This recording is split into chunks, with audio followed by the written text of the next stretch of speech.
Hey guys, we have free online textbook. Just click the link on the description below and you can access our vocabulary list, exercises, and listen to Japanese people speaking Japanese words and sentences to help you learn Japanese fast and easily. It's free!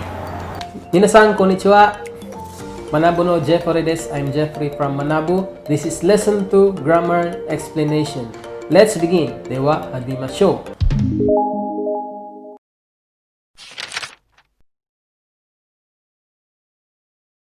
In this lesson, we will learn demonstratives.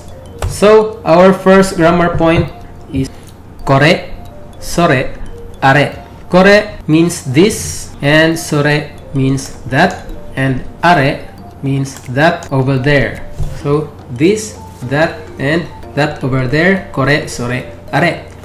Kore refers to something near the speaker. Next, sore refers to something near the listener, and are refers to something distant, both the listener and the speaker. Once again, let's follow the noun one wa, noun to des pattern. So following noun one wa, noun to des, we will use the word kore, sore, and are. Kore wa kagi desu. Kore wa kagi desu. We are talking about kore, this thing that I am holding, or this thing beside me, kore. Then the noun to des is kagi desu. A key. So this kore wa kagi desu is a key.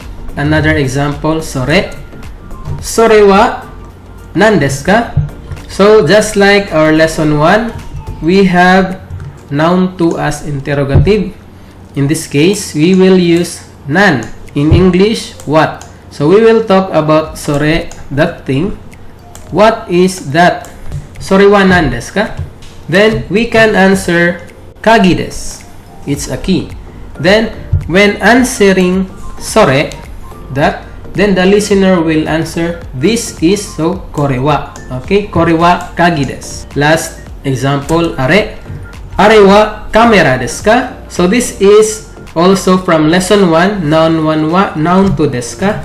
Is that a camera? So, once again, we can answer this kind of question with hai and ie. Hai kamera desu. Another demonstrative are the kono noun, the sono noun, ano noun.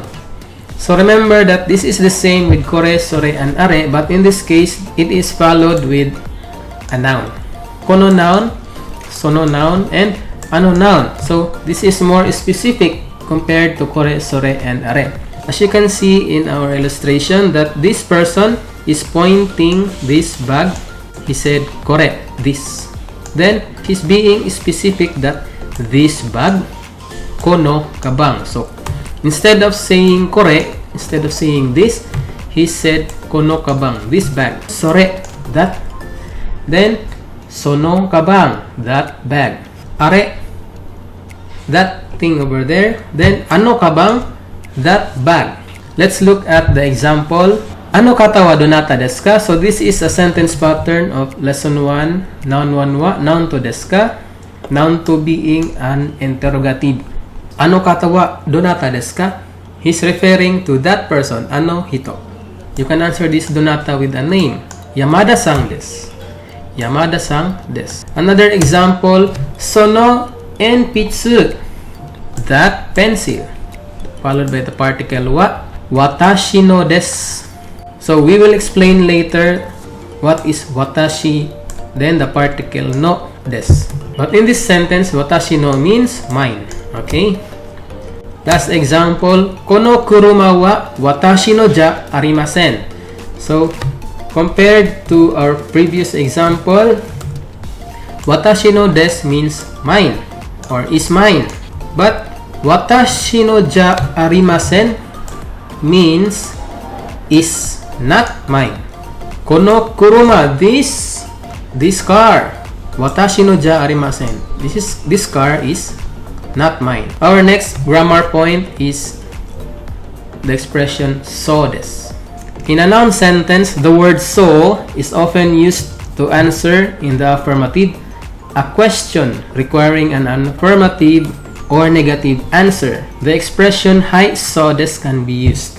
So for example, sore wa jisho desu ka? So remember that this is a sentence pattern from our lesson 1. Noun 1 wa, noun 2 desu ka? Sore wa jisho desu ka? Is that a dictionary? You can answer hai, so desu. So instead of answering hai, jisho desu, you can replace the word jisho with the word so. Hai, so desu. Yes, it is. Yes, you're right. So is not usually used when answering a question in the negative. So it is used when answering in the affirmative answer.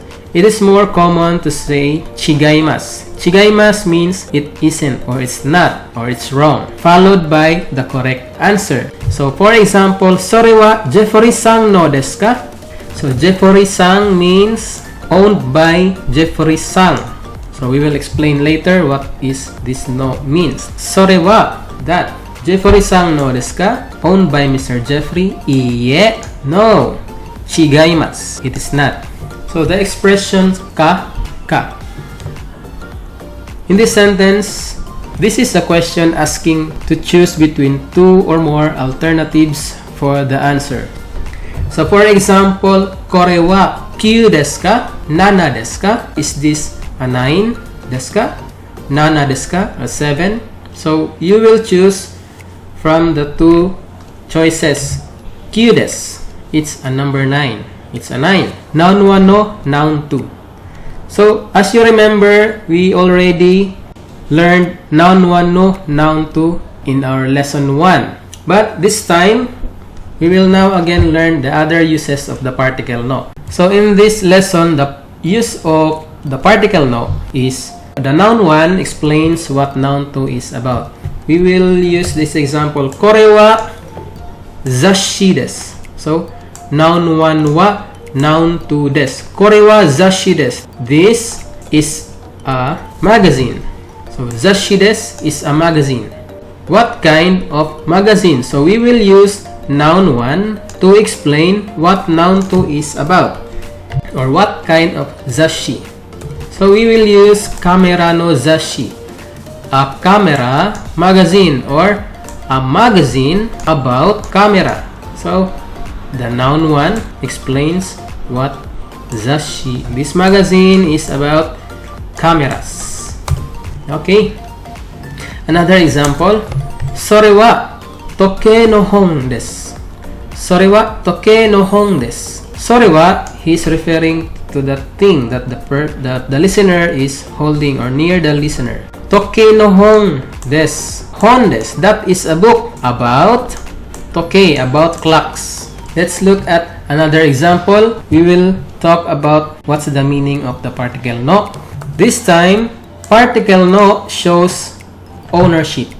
So the noun 1 indicates who owns noun 2. So for example, kore wa zashi desu. This is a magazine. Who owns this magazine? So we will use watashi. Then the particle no. It means when we put particle no after a name of a person, or watashi, it means the owner is watashi. Or for example, we will use bansang no. It means the owner is bansang.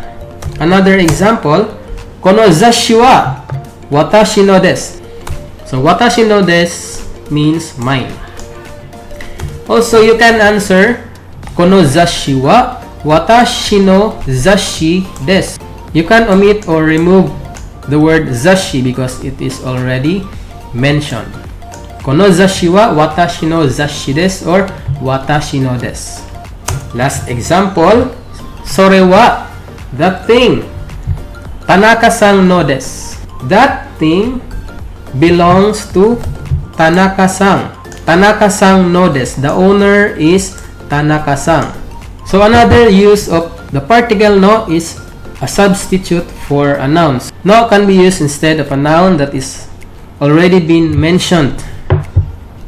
As example, instead of kabang. In this example A, if placed after the noun, where it comes after the noun sato-san, it enables noun 2, or the word kabang, in noun 1 or noun 2 to be omitted. So we can omit the word using the particle no. So let's see the example. Are wa dare no kabang desu ka? So, arewa. So, the word dare is an interrogative, so asking for the name of person. Then, the particle no, it means who owns. Dare, who. Then, the particle no, who owns that bag? Kabang desu ka? So, you can answer arewa or you can omit the arewa. Then, dare no, watashi no. Who owns? Watashi no, it's mine. Watashi no desu. Or you can answer completely, watashi no kabang desu. But you can omit the word kabang because it is already mentioned in the question. Next example, ano kuruma wa? Anata no desu ka? Iie, watashi no ja arimasen. No. Watashi no, mine, then ja arimasen is not. So, it's not mine. Example number 2. Marcelo-san wa MYS no shain desu ka? Hai. Yes. Marcelo-san wa. So, you can omit Marcelo-san wa. Then, the answer, MYS no shain desu. MYS no shain desu. Note that you cannot answer using hai. MYS no desu. Because no can replace only things, but not people. So you cannot remove the word shain because shain refers to people. An employee. O. O is a prefix attached to words when the speaker is speaking politely. So aside from using the word des or the ja arimasen, we can also use the suffix o to show politeness to the listener. Toire. Toire in English means toilet. Then we put o to be speaking more politely. O toire. For example, asking a stranger, o toire wa doko desu ka? O toire wa doko desu ka? So especially when asking a stranger, you must show politeness. Okay? Next, o namai. So the word namai in English means name. So we put o to be more polite because when asking a person's name, we must show politeness. We must be polite. Then, also when asking someone's age, oikutsu.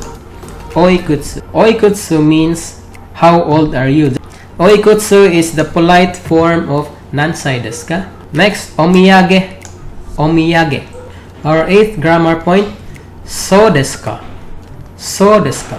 This expression is used by the speaker to acknowledge some new information he or she has just been given. It is pronounced with a falling intonation. This is the most important part, the falling intonation. So this is not used with a rising intonation just like using it as a question marker, but acknowledging some new information. So let's look at the example. Kore wa boro pen desu ka? Is this a ball pen? He is confirming if this is a ball pen. Kore wa boro pen desu ka? Enpitsu desu ka? So remember that noun 1 desu ka, noun 2 desu ka? So you will choose from the two choices. Boro pen desu ka? Enpitsu desu ka? So the answer for kore means that, sore. Sore wa enpitsu desu. That is a pencil. Sore wa enpitsu desu. That's a pencil. So the speaker acknowledged some new information. Oh, really? Oh, I see. So desu ka? With a falling intonation. So desu ka? Okay guys, let's have a short recap. Today's topics are kore, sore, are. This, that, and that thing over there. Kono noun, sono noun, ano noun. This noun, that noun, and that noun over there. So desu, so desu. Noun desu ka? Noun desu ka? Noun 1 no, noun 2. The particle no. The suffix o. And so desu ka? So desu ka? With a falling intonation. Minasan, kyo no lesson wa ikaga deshita ka? I hope you learned a lot in today's lesson. If you have questions, you can leave a comment below, and also you can follow me on my Instagram account. Please subscribe to our channel and hit that notification bell so you won't miss our future lessons. Dewa, mata ne. Bye bye. Hey guys, what's up? My name is Ben. Thank you so much for watching this video. Please hit the like button and leave us a comment down below. And if you want to learn more Nihongo, click the subscribe button and click the bell to be notified whenever we upload a new videos.